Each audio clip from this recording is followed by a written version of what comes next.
Irish Nation. Brett and I are in the midst of a recording marathon. We're trying to knock out as many of our preseason shows as possible. We're currently on our schedule preview, so we've made a lot of headway in terms of the recordings that we want to accomplish. But Brett, you're actually about to jet set off across the world. You want to tell our listeners what you have planned? Yeah, trying to squeeze in one more summer vacation before football season. Once that's upon us, it's time to hunker down. So, one of our good friends, Brandon, is an Air Force doctor stationed outside of London. So Ann and I are flying over to London for a week. Got very fortunate when I had the shoulder injury that we mentioned on our earlier show. Really thought that was going to put a dent in the vacation, but the doctor cleared me to travel, said there's not much I can do to get worse. I think the official quote was, "A pint should help, not hurt." So I'll take the doctor's orders. We'll run over to London, get back for a surgery here at the end of August, and knock on wood, but should be ready to go for the opener. And excited to get these last summer moments out of the way so we can get ready for football season. Yeah, that's great that you're able to get that trip in. When you had that injury, my first thought was hopefully Brett is okay and that he'll make a full recovery. But then my second thought was, oh no, I know Brett has this trip to the UK scheduled. Hopefully that doesn't get disrupted. So thankfully it's you're not going to be playing rugby or cricket or anything like that over there. But yeah, you'll definitely be able to have some pints to help ease the pain a bit. Absolutely. Well, with that, let's dive into the schedule. It's a pretty interesting slate for Notre Dame. You've got the first 2 weeks against, depending what poll you're looking at, top 10, top 15 matchups with Miami on the road, Texas A&M at home. And then you're really going in to a much easier slate of games in the last 10 weeks. And so, Mike, I'm going to ask you a pretty bizarre question, but what's more likely, that Notre Dame loses one of the first two games or Notre Dame loses one of the final 10 games? Look, if I'm just looking at the odds, I would say that it's more likely we lose one of the first two games because when we're doing the math, it says, it says there's a 46% chance that we start the season 2-0. And those are our two toughest games. It's Texas and it's Miami, and then it's Texas A&M. And after that, like the if you do the math, the odds say that we have a 72% chance of going undefeated in our final two games. So I'm inclined to follow the math here and say that it's more likely we drop one of our first two games. But having watched Notre Dame the last few years, and I do think hopefully Marcus Freeman has finally rectified this. But we have the last few years we've inexplicably lost a game to a team that we shouldn't have. So you can't totally discount that. Now that being said, I do think our first two games are clearly the biggest challenges. So I'm gonna go with one of those first two games as one of the likely ones that if we do lose one, it's likely one of those. And part of it could just be because we're breaking in a new quarterback, and there's some moving pieces happening early in the season that we end up ironing out over the course of the season. It's crazy looking at the schedule as we pull it up, and this is SP Plus's initial preseason ranking. Actually, as we went to go record today, they released a revised version. I'm sure it was updated for late transfers and injuries and all that good stuff coming out of summer camp. But, again, we've got a 58% chance of beating Miami, a 79% chance of beating A&M. The biggest difference in those two games is we're on the road at Miami and on the road at Texas A&M. I think the advanced metrics would say that on a neutral field, those are pretty equivalent teams. And then after that, statistically, the hardest game is Arkansas, where we've got an 87% chance to win. Like after Texas A&M, Notre Dame is probably going to be 2 touchdown favorites in every single game down the stretch. Now, of course, one of these teams is bound to be better than expected. Whether it's USC or Pittsburgh or, even like who knew Navy last year was going to be a top 25 matchup. Like one of these teams is bound to step up. But as the data sits right now today, the best prognosticators are saying Notre Dame is going to be 2 touchdown favorites in those final 10 games. So I think it's worth really drilling in, Mike, on those first two games. What do you think is the tougher matchup, Miami or A&M? So I think Texas A&M is in all likelihood going to be the better team when it's all said and done. But in terms of what is the most challenging game for Notre Dame this season, I think it is actually Miami. You mentioned because it's on the road. I think these two teams are pretty like if I just look at like the challenge they present on a neutral field, you mentioned pretty similar. But I think the fact that it's on the road is a pretty big element here. It's Hard Rock State. It's a place that we have not performed well in the past. That's where the BCS national championship was against Alabama. It's where we got uh, beaten really badly in 2017 by a Miami team that seemed like it was on a resurgence. Turned out to not be the case, and they ended up beating down inexplicably a really good Notre Dame team. That's actually not to go on a tangent here, but that is one of those losses I look back on, and I still kind of scratch my head a little bit because it definitely was not a sign that the Notre Dame team was about to collapse or we were about to have a big downward trajectory. It was actually a very good team that for whatever reason just didn't play their best in that stadium. So you can't ignore that element.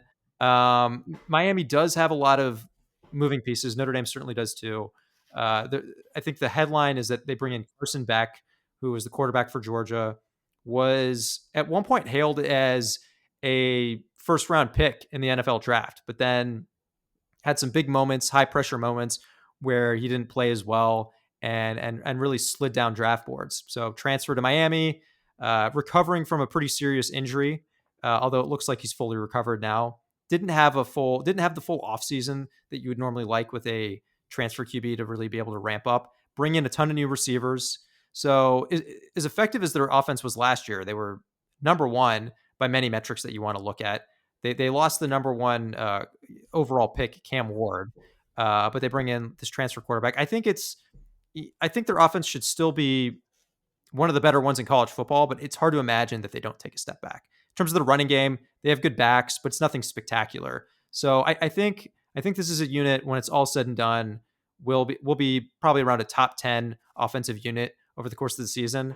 But all those moving pieces, I mean, that's a big challenge week one. So I don't know that we're going to be seeing that offense right out of the gate. And then on defense, it's a unit that struggled, and I would imagine that they likely improve, but is the improvement might just be to an average or a mediocre level. So I think when you look at that together, this is it's a dangerous team. It's one of our tougher games, but at the same time, it's still a squad that I expect Notre Dame to generally outclass.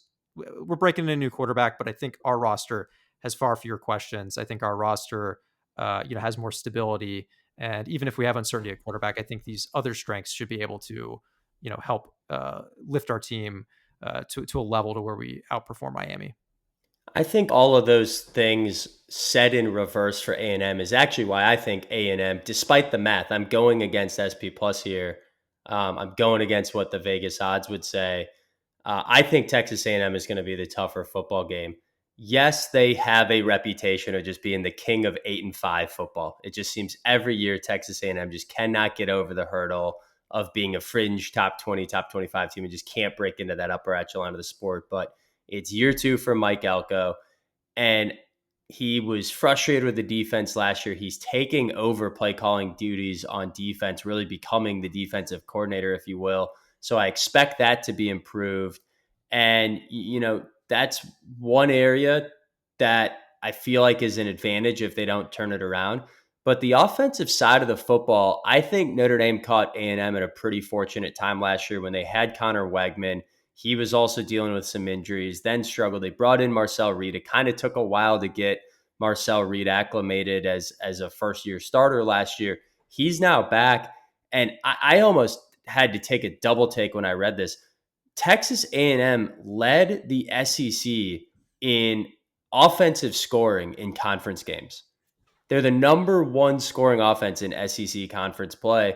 And that was behind Marcel Reed. It was behind bringing back now all SEC running back Le'Veon Moss. I think they'll probably have, I don't even think this is probably, I think they will definitively have the best offensive line that Notre Dame sees all year. They've got a couple of guys on that line that are expected to be mid to early round NFL draft picks. It's just a more complete roster that's coming back with continuity at coach, coordinator, and quarterback. Notre Dame can't say that. Now, one benefit is Notre Dame's going to get a game played on August 31st. Yes, Texas A&M will have that on tape, but they're not going to have that benefit of playing a game, and then Notre Dame's effectively getting a bye week. So they're going to get 2 weeks to work out all of our kinks and rust and what didn't we quite get right. And it's almost like we should be in, kind of not midseason form, but like in stride of the season versus A&M coming in first snap of the season jitters on the road. So like I get it both ways of why Miami might be the tougher matchup just because of that road environment for a first-time starting quarterback. I just think Texas A&M is the more complete team, doesn't have the weaknesses that Miami does on defense. I think it's a really tough test for Notre Dame, a revenge spot for Mike Elko, the battle of the Brian Kelly defensive coordinators. Just going to be a lot of fun narratives going into that game, and one I'm worried about. I think that's going to be a tough matchup. Yeah, and I mean, look, I'm worried about both of these, and I think our listeners just hearing our commentary, I think it's clear through what we're saying that even though we respect these opponents, I think it's clear that we think Notre Dame is uh, a better team. Like if we show up, we should be able to beat these teams, right? And it's they're different strengths and weaknesses. With Miami, it's look, I think that offense can present a lot of upside, right? But we don't know. Like again, there's uncertainty with whether or not they're going to be able to hit that, and certainly there's uncertainty whether or not they're going to be able to hit it week one. And I think you're right about Texas A&M. I think it's well, maybe they don't have the, although they did score a lot of points in the SEC last year, but I think it's still fair to say uh, probably not the same potential for offensive firepower that Miami has, but more well-rounded overall. And I would expect Texas A&M to improve on defense. Mike Elko has done tremendous work on defense every stop that he's been at, and I would expect another year under Elko at Texas A&M to help them as well. So takeaway here, both of these teams, similar challenges. You can kind of pick, you can kind of pick at different things to, try to make a case for which of these is actually the tougher game. Both of them will be challenges for Notre Dame. So going back to our schedule here, as we look at the rest of the slate, it's such a big drop off. There's four other teams that are not what the odds would say. Notre Dame should win 100% of the time. I know that's aggressive. Let's call it 99% of the time. Those four other teams still heavily favored. Arkansas on the road, Boise State at home, USC at home, and Pittsburgh. Remind me, I think we've got Pittsburgh on the road as well. On the road, Notre Dame again should be multiple point favorites in there. Mike, multiple touchdown favorites there. Mike, what's the one team out of those four? I'll let you go first. I'll draft a second team that for one reason or another gives you fits. I think the obvious one here is Arkansas. It's on the road, tough environment to play in the SEC. They're returning their starting quarterback. Have a lot of turnover for Sam Pittman, who's maybe a little bit on the hot seat, but we'll see. I think with Arkansas, they're not a great team, but they're a good team that that if you don't bring your A game, more than capable of knocking off a good team. So I think you look at that, and then you combine the fact that this is also on the road, and I think it's I think it could be a challenging game if Notre Dame is not if they're not playing at their best. For sure. I'll give a quick preview on the other three, just if Notre Dame fans are thinking, really, didn't USC kind of take us to the wire last year? And they've got Jaden Maeva back. This is a big-time pressure year for Lincoln Riley. The big concern there, though, only 8 returning starters. Once again, Lincoln Riley dealing with a big transfer portal exodus. In fact, if you're tracking recruiting rankings, you'll see Lincoln Riley has a really strong recruiting class, but it's because he needs to recruit 30, 35 guys because he can't keep them on the roster. So a lot of turnover of the roster in USC around Jaden Maeva at quarterback and Lincoln Riley, the head coach. Boise State made a great run to the college football playoff. Of course, the headliner, Ashton Jeanty, the Heisman Trophy finals. He's off to the NFL playing for the Raiders. But they bring back, that's the worst Chris Berman ever, but they bring back I knew it was good enough to where I knew you were doing a Chris Berman. Okay, you knew it was going for it. That's good. Yeah. They do bring back Matson, great name for a college football quarterback, 4 offensive linemen, but it just seems like too much of a talent mismatch going up against a Mountain West team. And then Pittsburgh, look, they're bringing back 14 starters, which in the transfer era, pretty darn impressive. Pat Narduzzi, though, just hasn't seemed to figure it out. They had back-to-back top 25 seasons in 2021 and 2022, but since then, just 5-11 in ACC play. They haven't won a bowl game in a couple of years, but bringing a lot back. There's a chance Narduzzi figures that out. And then, Mike, we've got six, what I'll just call, who knows, but none of these teams are projected above 6.5 wins for the season. I think the average among this group is projected to be 4-8. So that's Purdue, NC State, Boston College, Navy, Syracuse, and Stanford.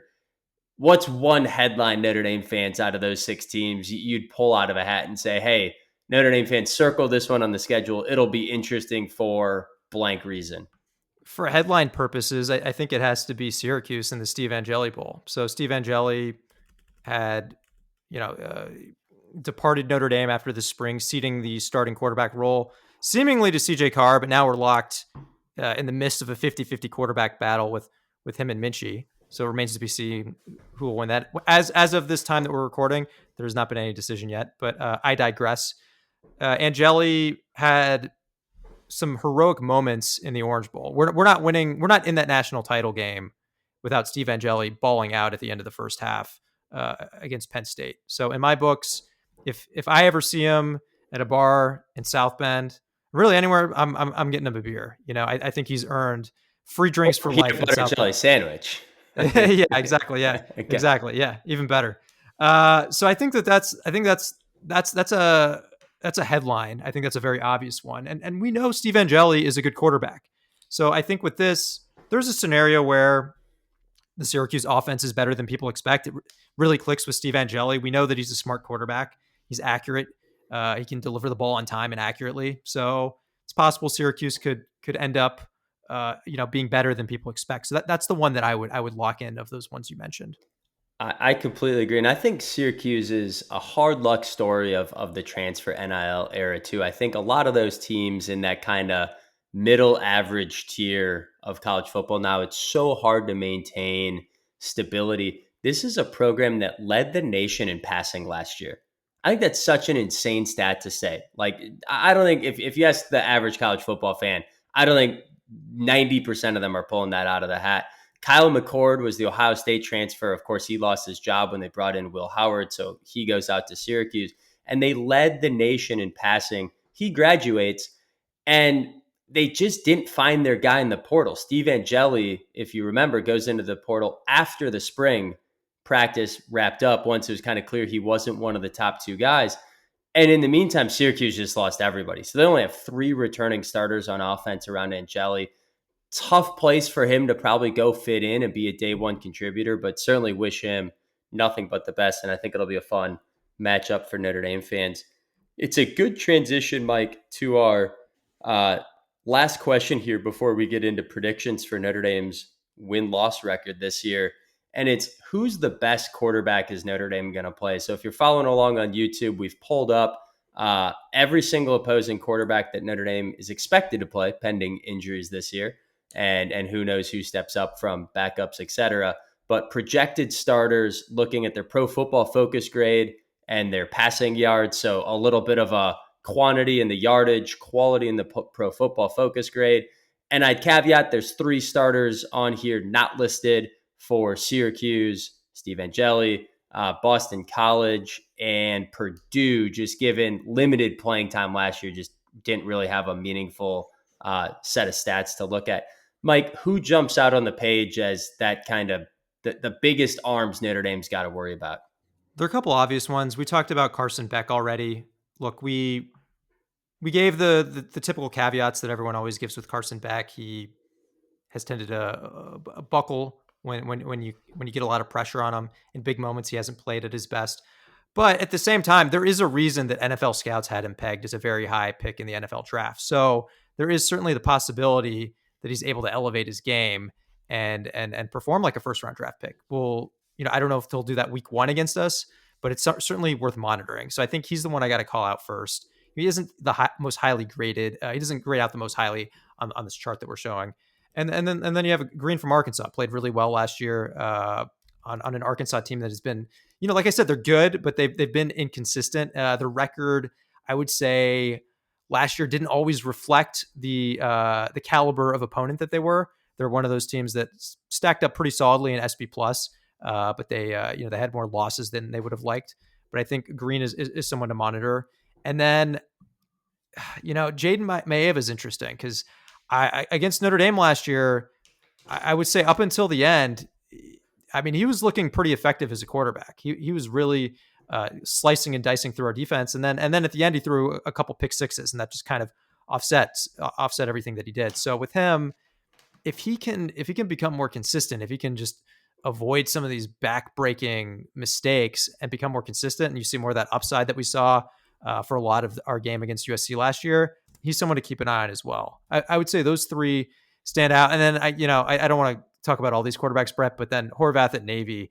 Anytime you have an experienced, good quarterback at Navy, that can we've seen that many times over the years, that can create a lot of headaches for Notre Dame when we play them.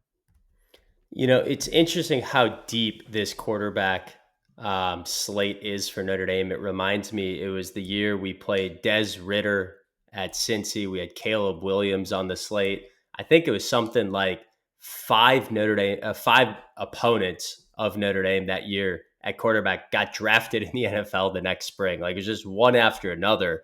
Oh my gosh. And then Ben Morrison is still an All-American, which is just incredible. It feels like that again. I mean, there's so many more names we can pick. Maddox Madsen at Boise State. I know last year was all about Ashton Genty for Boise State Broncos, but he threw for over 3,000 yards, was really a big-time leader of that team. A lot is back on that offense. Marcel Reed at Texas A&M led the highest scoring offense in the SEC last year in conference play, and really emerged late in the season. A guy they think is an incredible athlete. Definitely passer first, but has some real mobility to him.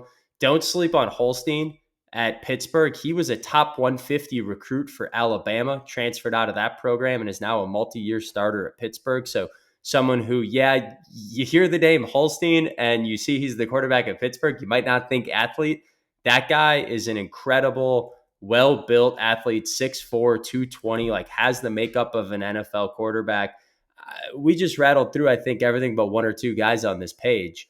That's 7 quarterbacks Notre Dame's going up against this year. Add Steve Angeli into the mix.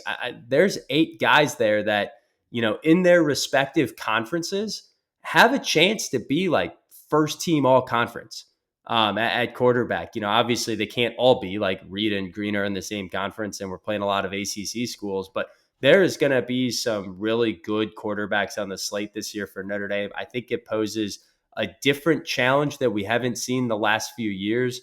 Even a couple of the teams we've played here in the last 2 seasons, we had some injury luck to our benefit of quarterbacks being banged up when they were playing Notre Dame. Assuming these guys stay healthy, it's something to watch out for as a theme in Notre Dame's schedule, that each week we're going to talk about, hey, they got a pretty darn good experienced quarterback throwing the ball around, and that's going to keep them in the game. I think that's a theme for Notre Dame fans to watch out for. So, Mike, let's get into our win-loss record prediction. There are 4 teams in college football that have a tie for the highest over-under of 10.5 wins. That is The Ohio State University, Oregon, and Penn State are the first 3. I think that's really a reflection of the weakness at the bottom of the Big Ten Conference. That is really Vegas saying, you know what? Ohio State, Oregon, and Penn State are going to beat up against the rest of the Big Ten, and then it's just who wins when they play each other. Versus the SEC, I think just has so much more depth. Even the top teams like Georgia, the win-loss total is just lower. Notre Dame is that 4th team with an over-under of 10.5. The prognosticators say there's a 33% chance Notre Dame goes undefeated. So as we said at the start, 46% chance we go 2-0. If we win those 2 games, could be clear sailing for Notre Dame fans going through this season. Could be some stress-free football on the schedule. Mike, what do you got Notre Dame's record at going into 2025? I hesitate to pick us to go undefeated just because we've had these slip-ups. So I'm not going to predict which game we actually drop, but I'm going to predict that we drop one game and we go in 11-1. So I'm taking the over, and that should be certainly good enough to make it to the college football playoff. So I think we definitely have upside to go 12-0, and I think our floor is also very high as well. It's hard for me to imagine us dropping more than 3 games this year. It's just something would have to go terribly, terribly wrong if we're losing 3 games or God forbid 4. So you can put me down as 11-1. I wouldn't be stunned if we go 12-0. I'm trying to remember what I predicted last year. I think I might have predicted us to go. I think I did predict us to go 11-1 last year. So we'll just say that that's my magic lottery number, and I'll roll with that ticket again. So I have this pulled up. I had a hot take speech to start the year, and I said we're going undefeated, and regardless of how we do against Texas A&M, we will finish 11-0. So that was my hot take last year, and I have it up here. You said 11-1, so you were spot on. And you said, but we're going to get tripped up somewhere in the other 4 games, and it won't be in our 4 most challenging games. So, Mike, you were spot on last year. I'm going to go aggressive again. I think Notre Dame goes 12-0. I think this is a 2-game season at the start. And then, of course, we can trip up. Of course, one of those teams can play up. But just statistically, if we're 2-0 to start the year, I think we're multi-score favorites the rest of the way. I think Freeman is over the hump on kind of those letdown games. And I just think Miami in October and A&M in October, I'd probably say we split those games. But I think the start of the year where Notre Dame is going to be in game 2 with a bye already before us, before A&M, is a big advantage. And I think Miami's just got so much coming together with a new quarterback, defensive coordinator, bunch of transfers as we've talked about. I just think that schedule sets up well for us and pretty favorable home and away splits. Getting USC at home, I think, is a big advantage. Getting Boise State at home is a big advantage. Arkansas on the road, that could be a little bit of a trip up spot. But in general, I think the home and away splits favored Notre Dame. I like this team to go 12-0. And you heard it here first. I have this team as the number 1 team in the conference when the college football playoff seedings come out. And I've got Notre Dame, in that number 1 home field spot here all the way through the playoff. Mike, any closing thoughts on the schedule? As much as I would like a home playoff game again in South Bend, being the number 1 overall seed would be that would be a heck of an achievement. So I pick 11-1, but I'm hoping that you're right, Brett. I feel like that would be there'd be nothing more electric than that. Incredible. Well, we got a couple more previews coming your way until we get back on the air. Gyrish. Gyrish.